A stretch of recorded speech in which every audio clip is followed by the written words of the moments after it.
this is more of an e-commerce type of email sequence anyways, because it's the nature of it is, it's for products that run out. So if you sell, so like if you sell even physical products, like again, if you sell water bottles, you probably don't need one of these unless you also, I don't know, sell water. Yeah, just kidding. But if you sell something, maybe if you sell something that would go into the water that goes in the water bottle, that like a what is it, electrolyte package or whatever. But anyways, yeah. So a replenishment sequence. So like I said, this is going to be an e-com specific sequence usually, and it's or basically always, and it's only for products or brands that sell consumable items, so things that you have to refill, like supplements or food or candles or skincare products or like anything that you use and go through.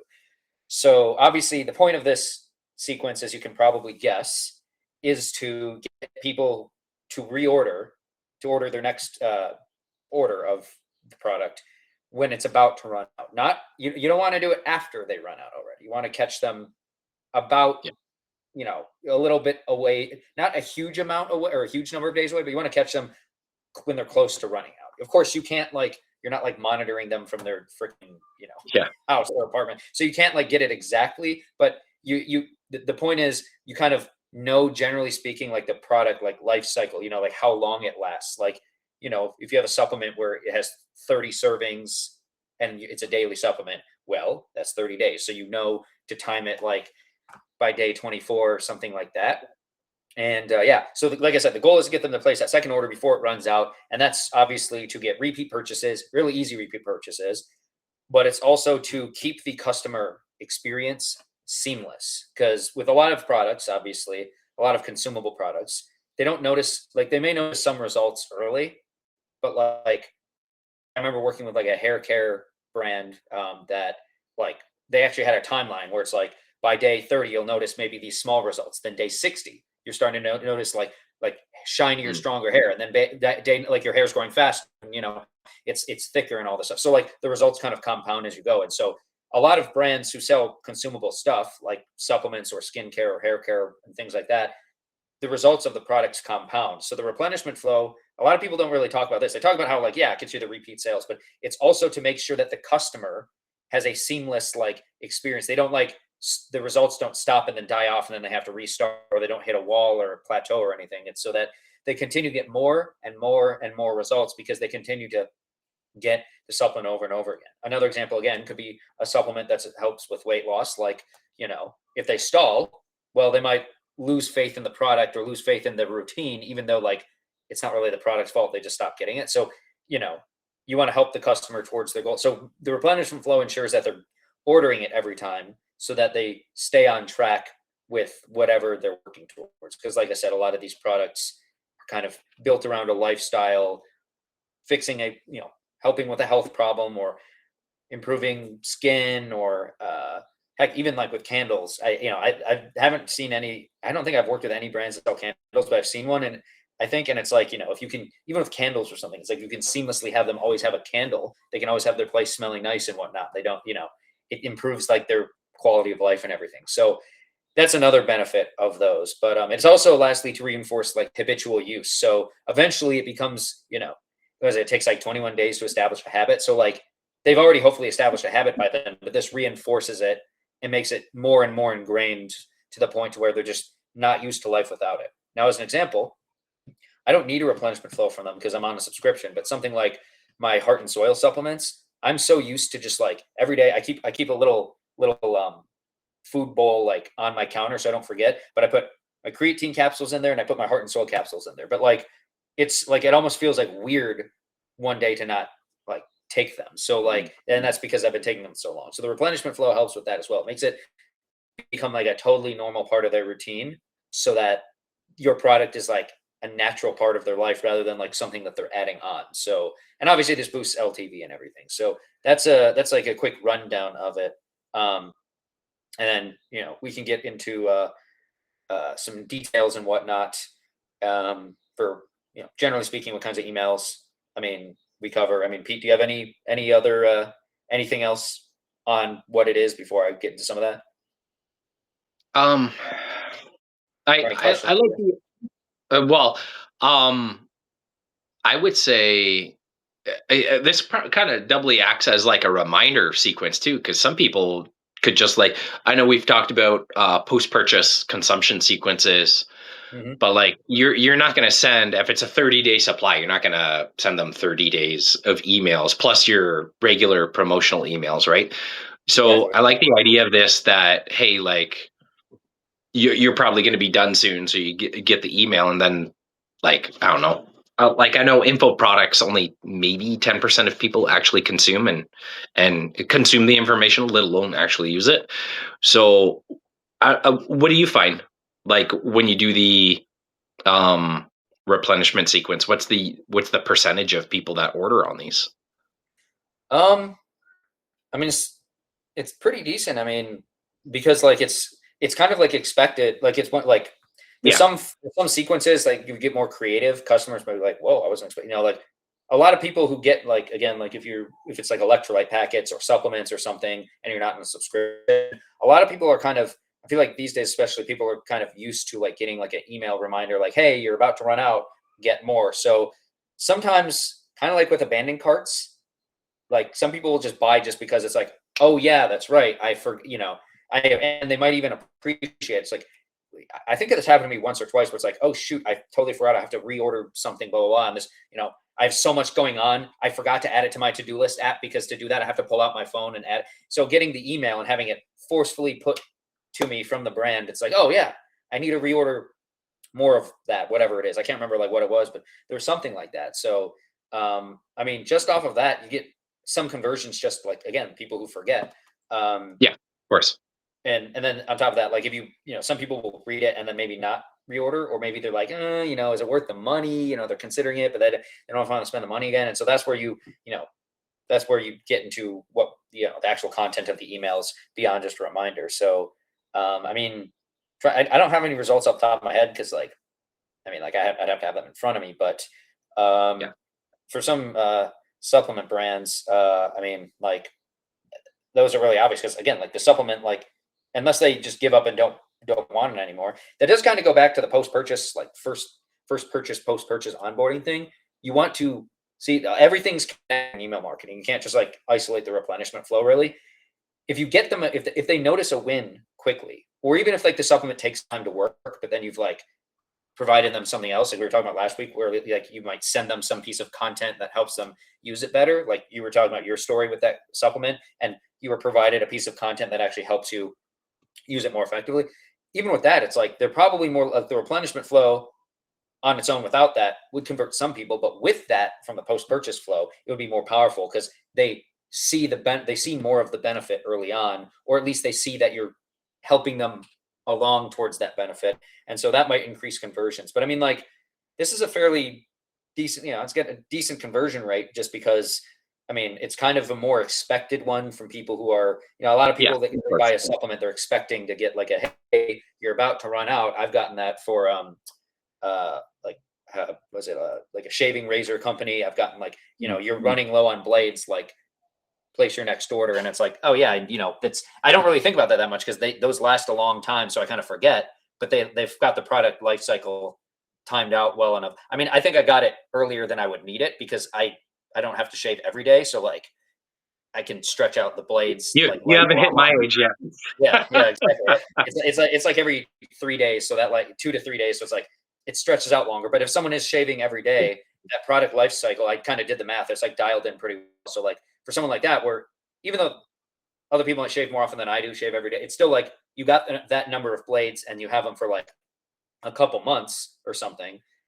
You might forget that like, oh shoot, I'm running low on blades. Where it's not like something like a supplement where it's like every 30 days, where it's a lot faster. And Yeah. so, especially for something that's a little longer lasting but still a consumable item, a replenishment flow can really help because some people might just forget to like set a reminder to reorder it. So I think it would actually they work for shorter life cycle things, but longer life cycle things that could be a big gap in revenue for people who have like long life cycle consumable products. Yeah, yeah. Yeah, it makes sense. Now, this is a bit more of a technical question, but like, do you have the cart software set up so that if people click through to order, it's already added to cart? That way, it's like even Jeffrey here in the chat said, make it easy for people to buy. And I agree with that statement because like is the cart software or can you set up the cart software so that it's already added to cart so that it's pretty much they're going to the checkout rather than the add to cart page? I think so. I think there's some technical wrangling you do. With some brands, we weren't able to do it, so we just had to like find out how to Yeah. like send them to the like we had like I think it was like a code snippet that sent them that showed their product that they had on like Mm. that they had bought.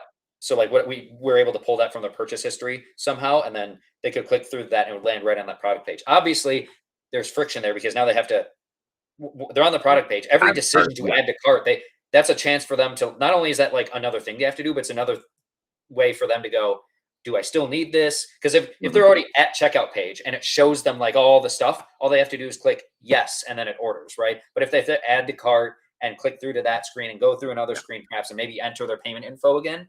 But if you I'm pretty sure there's probably from a software like a technical perspective, there's probably I feel like I've done it before where it's like you can just have them click a button in the email and they go to checkout and it's their Yeah. That would product be right bad. there. Yeah. And so, yeah, I mean, that obviously, if you can do that, you want to do that because it reduces the number of steps. It reduces the opportunities from them to doubt their purchase. Again, your product can Yeah. be really good, and you're not like trying to sell them crap and like rip them off or whatever. But like they'll still, people still might be like, "Do I want to spend the money right now?" And Yeah. resistance, even though your product is achieving them results, there's still sometimes that resistance you have to like kind of overcome. So yeah, if you can send them straight to checkout with the whole thing, everything, all the options, the product, everything all selected, that is ideal. Um, yeah, and I mean, I have to look into again, like, and it probably is software dependent. Like different softwares will, Yeah. It would definitely have a depend on like what you use for your storefront, I guess, right? yeah, yeah. Like if you use Shopify or if you use like, was it WooCommerce or BigCommerce or whatever, probably different ways of doing it. Yeah. But yeah, Makes so total sense. Now, I yeah, imagine the initial email in the sequence is very straightforward. It's like, hey, you're about to run out, order here. Like, obviously, you're going to use a little bit better copy than that. That's pretty layman. But I imagine as the sequence goes on, you're going to probably use a little bit more benefit driven, perhaps objection handling, because like that's more for the people that are having like the last second sales resistance or just feel like they don't need it. Um, what would you say? 3 to 5 emails max for this kind of sequence, kind of like cart abandon and whatnot. yeah. So like the way I have my own operating procedure for these laid out, I have up to six, but you don't have to use them all because one of them Okay. is there's the why didn't you buy email. We have a why didn't you refill / replenish at the end, just asking them, hey, you Every didn't, every sequence should have that. Why yeah, why didn't basically you ask? Right? It's it's feedback, not, it's right? not a hard sales push at that point. You're not like, I mean, if you want to, you can be like, if you just forgot, head here, but like it's more about, Yeah, that last email is more about just gathering information, trying to start a conversation. As I always say, sometimes those conversations can lead to sales. Like if they 100. reply to you, you're just naturally going back and forth with them. And then they go, you know what? I do want to, buy another one. So there's some opportunities for that, but at worst, it's just deliverability and information, objections, new Yeah, objections that you might uncover, or things that stop them from buying. But yeah, so just the first one, like you said, it's mostly a reorder reminder, but you do want to kind of touch on the benefits of staying consistent. Especially if it is a product where it's not just like, it's not just like a, I don't know, just like a food, like if it's just like a food product that doesn't like help them build towards like fitness or something like that. If it's just like a food product, I mean, you could kind of touch on like the benefits of the product itself, but a lot of these products, like I said, the benefit in the supplements or the fitness supplements, the hair care supplements, the food that maybe it's food that is oriented towards like fitness people, anything like that. Usually, it is inconsistency because the more you use their product, the more the results compound.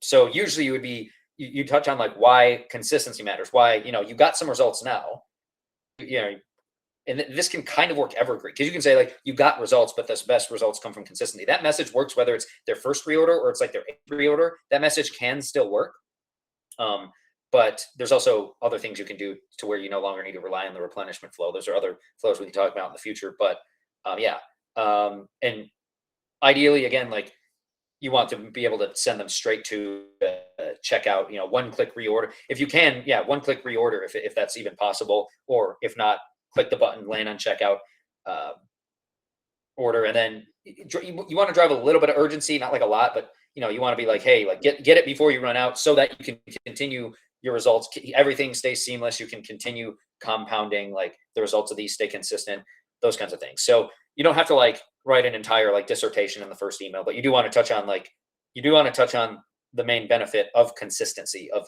staying with the routine, of making it part of your routine and your lifestyle. But you can kind of get into that a little more in the next few emails. So like I like to, in a future email, since the first one is more of a reorder reminder, in one of the emails I like to get a little bit deeper into like this, if there's science angle, like the science of consistency, like why does the daily use of a hair care supplement, like why that's important versus sporadic use, for example. That one is a little more obvious. Like, you have to, hair it grows and then you cut it and it grows. So that takes like a long time. So like you have to be taking this for, and you can even like with this hair care brand, like I said, they actually had a timeline on their website. So they were upfront, like, this is like typically what customers expect at, 30 days, at 45 days, at like 90 days, at 120 days. So it's a very long-term thing. And they had a lot of testimonials backing it up. Obviously not exactly on those days, but like within like 25 to 35 days, people would notice X. Within, 45 to 50 days, somewhere around there on average, people would notice Y, So you can like especially if you have like data on that, you can like lay that out and be like, this is what to expect at these times. But of course, that assumes that the customer is continuously taking the product every day or using the product every day. So if there's a break in the routine, even if it's like 3 days long, that those results could start to unwind, right? So you want to get a little deeper into that. Like within the second or third email, perhaps, just to show them that, like, hey, because they're still at the point where they might have a little bit left, but they haven't run out yet. Yeah. So it's like drive a little more urgency there. And then, like a lot of other flows, you do want to use some social proof in these. Yeah. And you do, like with anything, you do want to make sure that the social proof you choose, you do it strategically. You don't just say, you obviously don't want to just include like, hey, this product is great, it works well. First I was, I was skeptical, and then, those are like for new customers. You want to find ones that highlight the benefits of consistency. So like someone who has been using, someone's like, I've been using this product for 6 months, and I used to be here, and now I'm here, and now I can't, it's a part of my lifestyle now, like testimonials that kind of lean more into that, because that's kind of what you're trying to instill in the reader. You're trying to instill the long-term thinking, the long-term usage in there.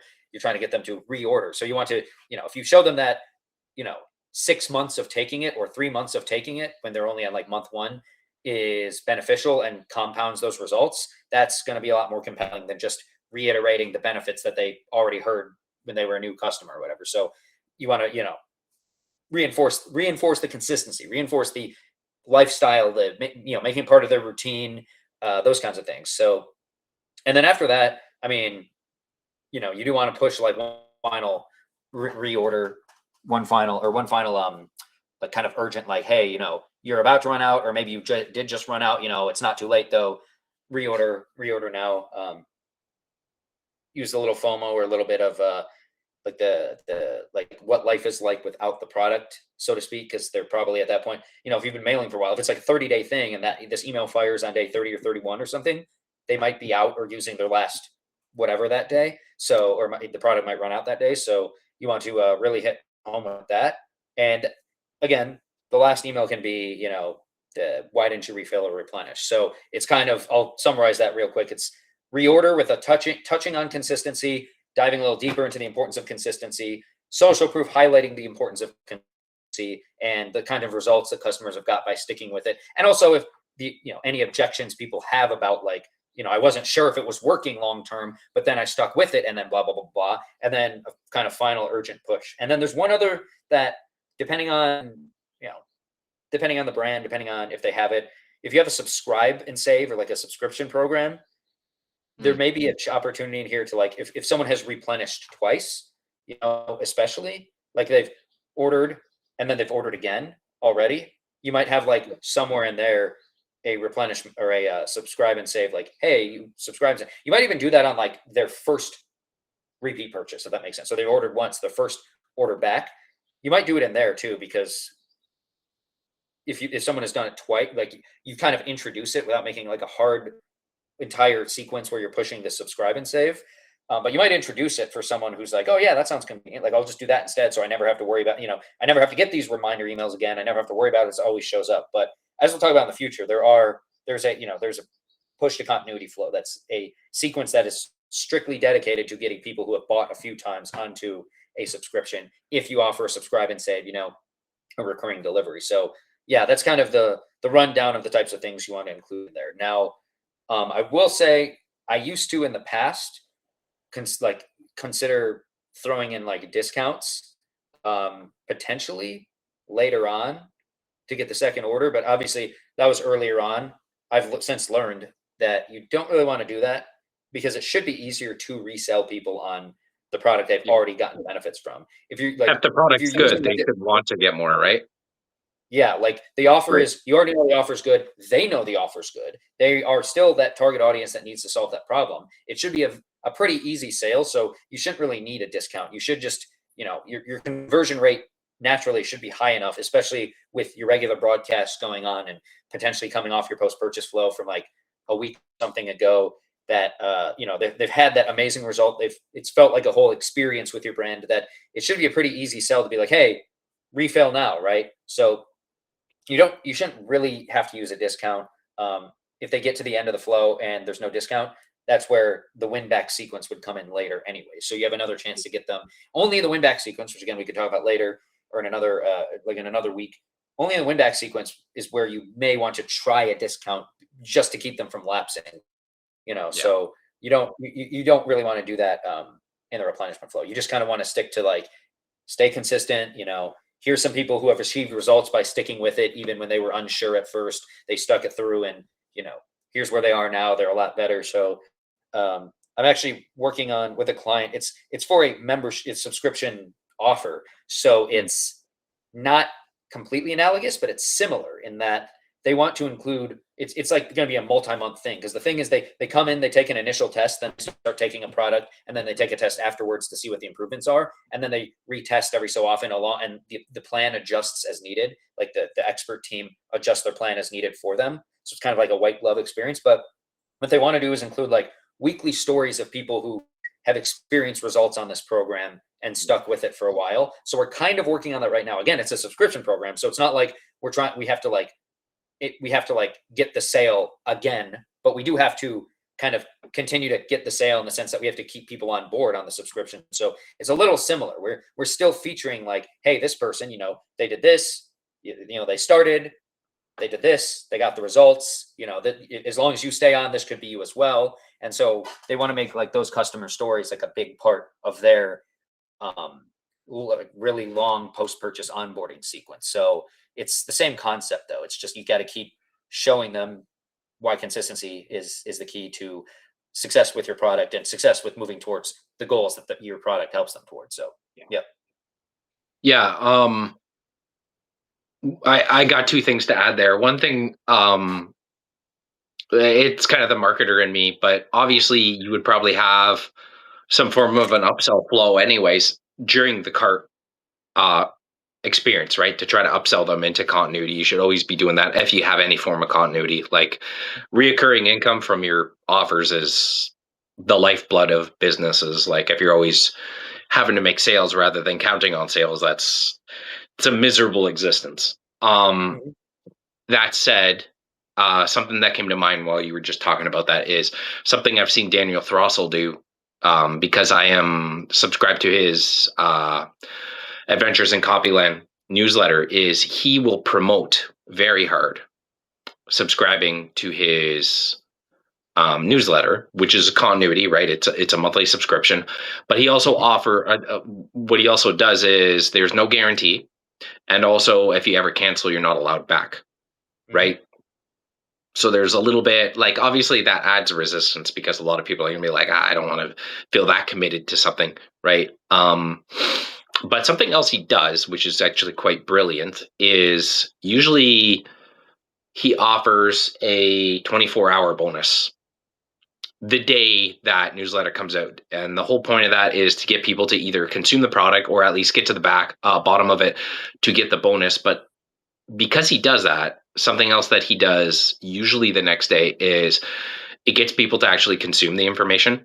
And usually people will, because he's got a lot of diehard fans, people email him to give him feedback on what the newsletter was about, what they liked about it, and even if they implemented the information right away and got a win, the following day is usually a post testimonial email, I guess I would call, basically rubbing the noses of the people who chose not to subscribe, because there's no way you will ever get that offer again unless he offers back issues, which he doesn't do often. And when he does, it's only to subscribers who are already pre-subscribed, not people who have not subscribed yet, right?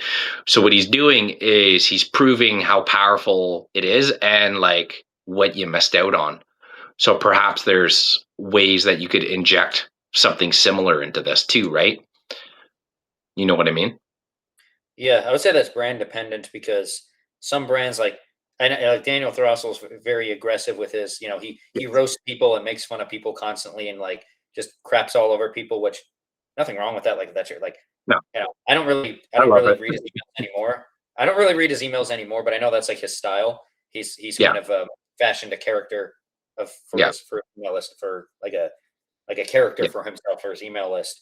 But there's probably some brands where like if it's in the brand voice, like um, perhaps I don't know, like a brand that's a little more snarky, and you know what you're getting into. Like I have I have a client through an agency that's I think we talked about like they are a supplement brand for seniors basically, and their brand voice is very gentle and caring, and they use words like steady and like these kinds of things like very it wouldn't work for that brand at all. You would lose a No. lot of customers, but you would not keep a lot. Like you would get the wrong kinds of customers, right? So for brands like that wouldn't work. But I can think of like there's a brand I'm thinking of that it's like a very masculine men's supplements brand that you could probably get away with something like that for them, where like you're almost like shaming them for not getting in on this special Yeah, offer. exactly. Um, so if it's the right type of brand, it can probably work Taste, really well because tasteful shaming, but yes. yeah, because again, for a brand like the former, the one I was talking, the supplements for seniors, it's like that's not really in that audience's universe to talk like that Yeah. to them. It just sounds like you're being mean for no reason. But for a brand that fits like like the Personal masculine brand style. and it's like it's a bunch of dudes. They're like dudes shit talk each other all the time. Like it's to That's be how you know we expected. love each other. Yeah, exactly. And you honestly, like if that happened to me, like you dumbass, you didn't even take advantage. Like if I got something like that from one of those Yeah. brands, I'd No, probably just laugh. Like not if I'm unintentional, unsubscribed, but I'd yeah. laugh and I'd just be like, that's kind of funny.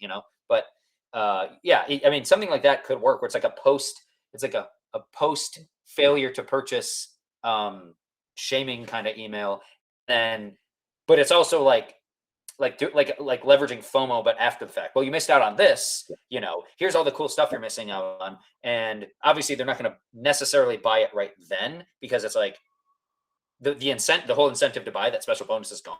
But it kind of builds that. Oh, I don't want to be the guy who misses the next cool thing when like the deadline is Exactly. approaching. So Right. for Yeah. replenishment flow, there's probably something you could do with that. Again, I said earlier you don't want to do a discount, but maybe there's like a hey, one Added time only, bonus. I'll give you Yeah. some sample of another product. And I've used language in depending on the brand that's like you'd be stupid not to take advantage of this, that kind of thing. So it's like a lighter version of that, but it's also before the thing expires. But you could probably, because that's another like if you are going to do replenishment flow, if you're going to do some extra incentive, again, you don't want to do a discount because it's like to discount your product every time. If you discount your product on the front end and the replenishment flow and the win back flow and everything, it cheapens your product. But if you're like, hey, if you replenish now, I'll send you a sample of some other product, like a little like 2 days worth of it or whatever. Now, that exposes them to other products, which is nice. That could result in more sales down the line, but it also feels more like a special one-time thing. It's not just like a hey, here's money you save. It's hey, here's an actual one. It's like an extra thing. It's a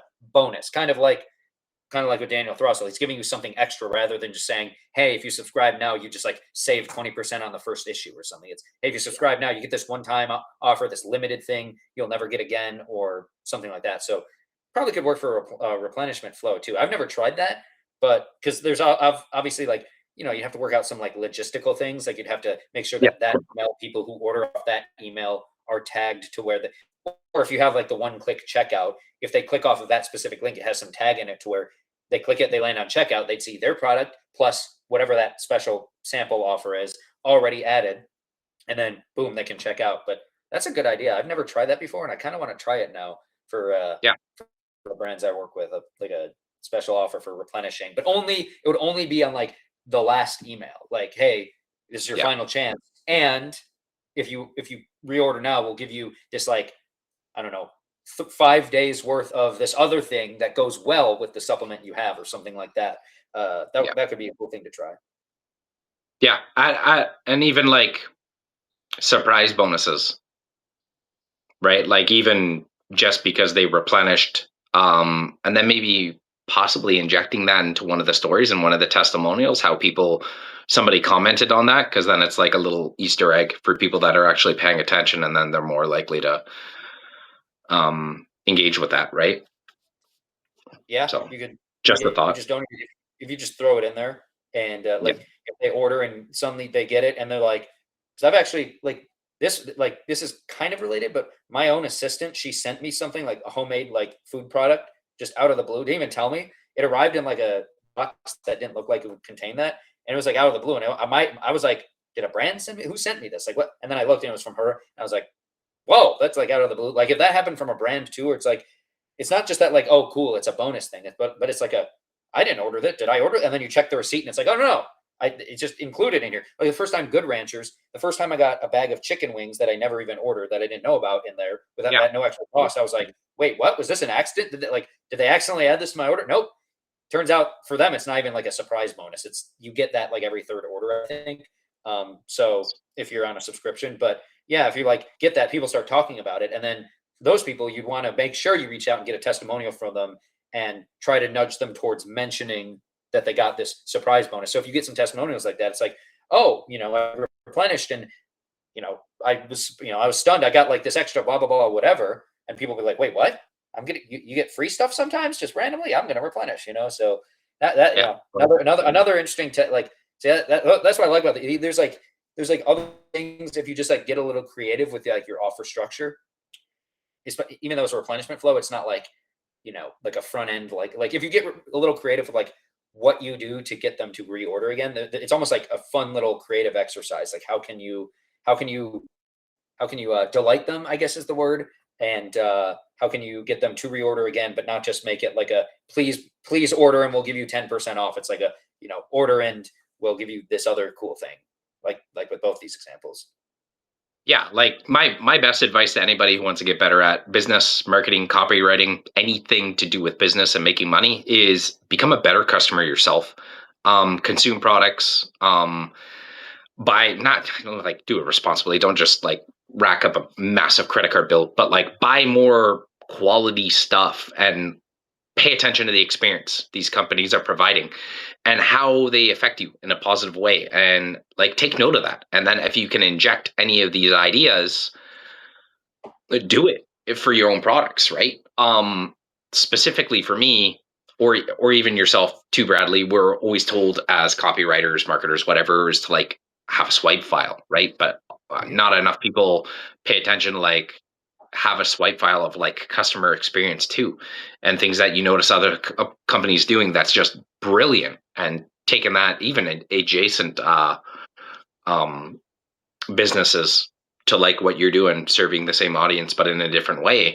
Like they're doing that specifically, like especially if they're doing well because they know it works. So I would urge everybody to do the exact same if they can, of course. But Yeah. One other thing, since you know email is narrow, email is important, but my thing recently has been making like the whole being like repeat customer experience being an experience, and obviously that comes along with the post purchase where you're providing this whole overarching like support structure beyond just like buying the product. You're making sure that you're like there almost, it's not quite white glove because you're not doing everything for them, but it's like you're reaching out and it's like a whole interaction, a whole conversation with them as they're using your product. The replenishment flow can be the same thing. So even outside of the emails itself, when they replenish, you might, anyone who replenishes, again, there's some on the back end, if you can like, did they click a link in the replenishment flow? Maybe you have some sort of special, even just like a package insert, like kind of like, do I still have it here? Like one of these nice little like laminated kind of things, but specifically focused on, congrats or thank you.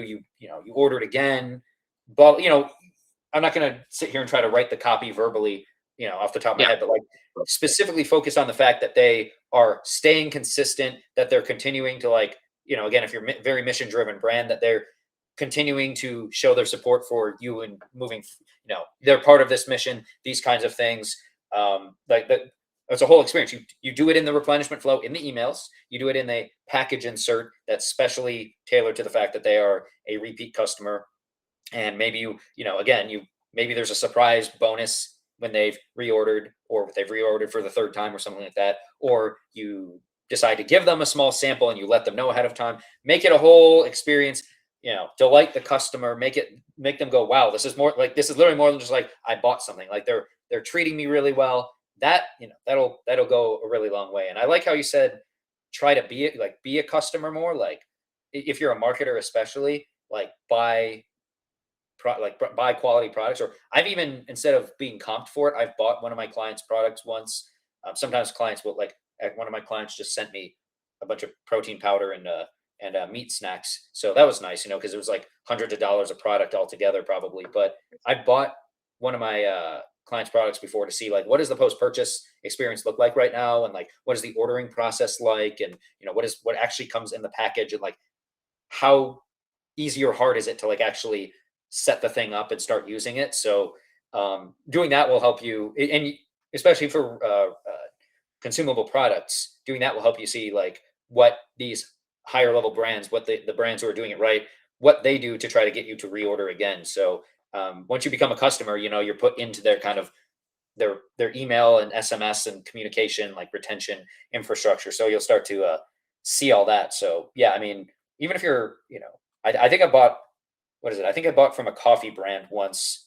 I mean, the coffee sounded good. Like I wanted to get it, and it, was a cool brand, but I also wanted to see like, did they have any post-purchase? Did they have any experience beyond the product? They didn't really have any, unfortunately.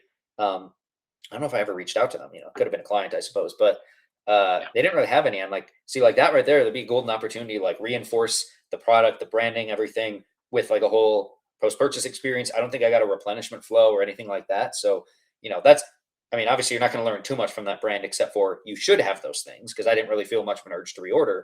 But yeah, being a customer of, even if if you are a business owner, you could try potentially, as much it might hurt, order a product from one of competitors or someone in your niche. You could do that, unless you believe that you're supporting other people on the same mission. Order a product from a similar brand and see what they're doing. That doesn't mean you want to copy what they're doing necessarily, because sometimes if everyone's doing the same thing, that doesn't necessarily mean it's working. It could mean it's working, but just see what they are doing and see if there are any, use your brain and go, are there any, like, do I feel like they're taking care of me here? Do I feel like they're actually moving me towards the second purchase, like naturally? Are there any things that they're doing that I could incorporate into my own business, rather than just blatantly like do everything that they're doing just because they're doing it? Because again, a lot of people might be doing it just because they don't know what to do, and they think they copied someone else who copied someone else who copied someone else. So see what other people are doing, especially when it comes to these retention based flows, and see what kind of makes sense, what kind of gets you to want to buy again, or makes you like the brand more, those kinds of things.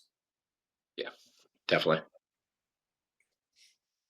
Well, I'm trying to think if there's anything else. I suppose another quick thing is in replenishment flows. You could, if you have an SMS list, people who are consented to SMS and on your SMS list, you may want to send an SMS to them as well. Like since you don't have much room in the SMS, you could, unless you want to pay for like double the number of credits for a longer send, you could just kind of have a quick reminder and something like that. Like it's not going to probably be your biggest money maker, but the thing about SMS in general is that with email, you want to land in the yeah.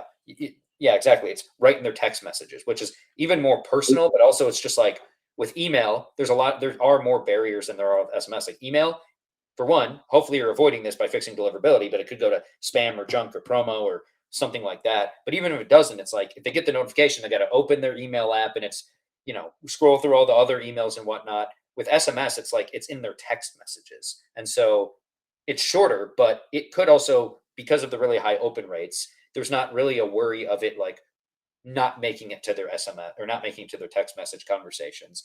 That right there at the right time could get you some extra sales, especially as people who what's the word, opt into SMS. Usually that's since it's more personal. Those people are a little more committed. They're a little more likely to buy usually because some people don't like to give out their email. More people don't like to give out their phone. So if they've given you their phone number, there's just, even if it was just to get a discount, there was like at least a tiny degree more commitment to, like more of a micro commitment, we'll say. So there might be room for an SMS in a replenishment flow as well. Oh, another thing is I will say, some people might be wondering like, okay, so you have a post-purchase flow and then you have a replenishment flow. The post-purchase flow stretches over many days. Well, if you have to replenish in 30 days, well, aren't they too jammed together? And that's a potential concern. So if what you can do if you have to is either you can, depending on how long either of those flows are, you could have them like a week apart. And if they've ordered again already, then they just don't get the replenishment flow. So it's not a worry. If they haven't, well, having them like a week apart, if they get no like emails, that's like they're already getting emails from you. Hopefully you're mailing them, on a regular basis. So if they suddenly get an email that's like, hey, you're about to run out and it's a week later, that's kind of a long time to go from post-purchase to replenishment. So you're coming off the post-purchase, which could take, like if you have, I don't know, like 7 emails over, I don't know, like 18 days, was 18. Yeah. So by day 25, right? That's a week later. Maybe you give it 8 days later. It's not like a huge deal. But you can also, if you need to, like I said, you can shorten the replenishment flow so that like the first one triggers just a couple days later. And so the last one might trigger a little bit after they would have run out. But again, if you also have a product that takes 60 days, then, unless your post-purchase is that long, that's not a big deal. Yeah, I will say, trying to think, because I'm Heart and Soil, I actually order 2 things, like 2 jars. Each one has 30 days of product in it, but I order 2, so I do it every 60 days. So you may have to there may be like some timing issues. You might have people get the replenishment flow 30 days later, even though they order like 2 things every 60 days. So, I think that's majoring in the minors somewhat to like care about that. I think the most important thing is like knowing what like the average product life cycle is and trying to time the replenishment flow to start a little bit before they run out and run until perhaps a little bit like a couple days after they run out, because you want to get into their hands as soon as possible before it breaks the routine and they start to see the results kind of unwind. So those are a few other things about that. I think we've covered this flow pretty exhaustively. It's a little more specific than something like a post-purchase or a welcome sequence. So, it has a more niche role than those ones, but a very important role. So Yeah, definitely. All right, man. That's cool stuff. yeah. I don't think I personally have nothing else to add. It's not a sequence I have a lot of experience with. But yeah, all solid material. Cool. Yeah, man. All right. Thank you all for All right. joining. Thank you, everybody. We'll see you next week. Yeah. See y'all. All right. Thanks, dude.